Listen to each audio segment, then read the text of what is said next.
sa'yo ang spiritual family mo at ang pamilya mo pagdating ng araw. Amen! Yun yung dapat maisip natin, mga kapatid. Lalayo ka sa Panginoon, iiwas ka sa Panginoon, mga kapatid. Pagdating ng araw, magkita tayo ng Panginoon. Ha? Maraming tao, hindi kaya wisdom Maraming tao, ayaw maglingkod sa Panginoon. Ha? Pero pagdating ng araw, magkita pa rin sila ng Panginoon.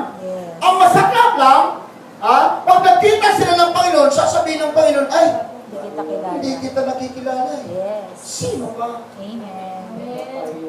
Oh, yun yung masaklap.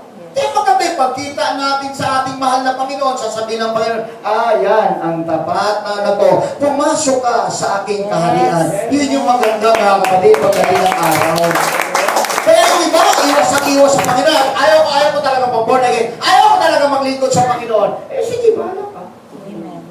Pagdating ng araw, makita pa rin naman kayo ng Panginoon. Yes. Kaya nga anong sabi ng 1987 ng Henry, disappointed at one wants to die. And after that, the judgment. Doon, magkita kayo sa judgment day, mga kapatid. At sasabihin sa'yo ng Panginoon, tigas ng bungo mo. Yes. Tigas ng kasukasuan mo. Magkita pa rin kayo. Kaya maglingkod ka na lang sa Panginoon dahil magkita pa rin naman kayo sa Panginoon. Ang kagandahan lang doon, kapag naglilingkod ka sa Panginoon, hallelujah, na buong puso mo, magkita kayo ng Panginoon sa magandang tagpuan. Saan? Sa paraiso. Amen. Amen ba, mga kapatid? Amen. Huwag mong pakinayangan yun dahil yun ang katotohanan, mga kapatid ko, na nangyayari sa ating kapanahonan ngayon. Everybody say, praise the Lord! Praise the Lord! Palakpakan natin ang ating Panginoon. Kita ka mga grabe, kasamaan ng mundo ito. Yes. Kaya maglingkod na lang tayo sa ating mahal na Panginoon. Ibigay natin ang ating buhay. Dahil ito, habang nandito ka sa lupa man, langit na rin. Kasi mayroon dito biyaya o kasaganaan ay pagkakaloob ang Panginoon sa bawat nagtitiwala sa Kanya. Yan ay pasimula sa mga kapatid natin bago pasimula na yan. Huwag mo nang pakinayangan. Tanggapin mo na ng lubusan ng Panginoon. Gusto mo tanggapin ang Panginoon, sabi ng Panginoon, repent and be baptized, every one of you. In the name of Jesus Christ, for the remission of your sin, and ye shall receive the gift of the Holy Spirit. Yes. Tanggapin mo na ang paghuhugas. Amen. Bakit? Pastor, naligo naman ako kanina Hindi, kailangan kang mahugasan ng Espiritu. Yes. Kaya natanggapin mo raw ang bautismo sa tubig.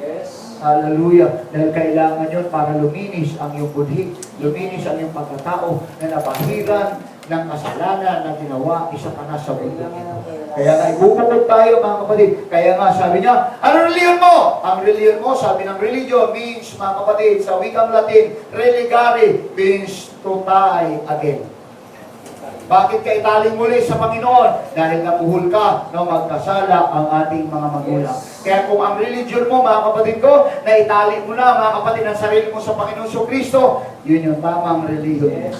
Pero kung hindi mo na itali ang sarili mo sa Panginoon sa Kristo, by repentance, baptism, and receiving of the Holy Spirit, ang iyong religion ay walang kaguluhan. Amen. Amen. Kaya tayo ngayon, mga kapatid, tinanggap natin ang Panginoon, namuhay tayo, sumunod tayo, nagpahugas tayo sa tubig sa pangalan ng Panginoong Jesus.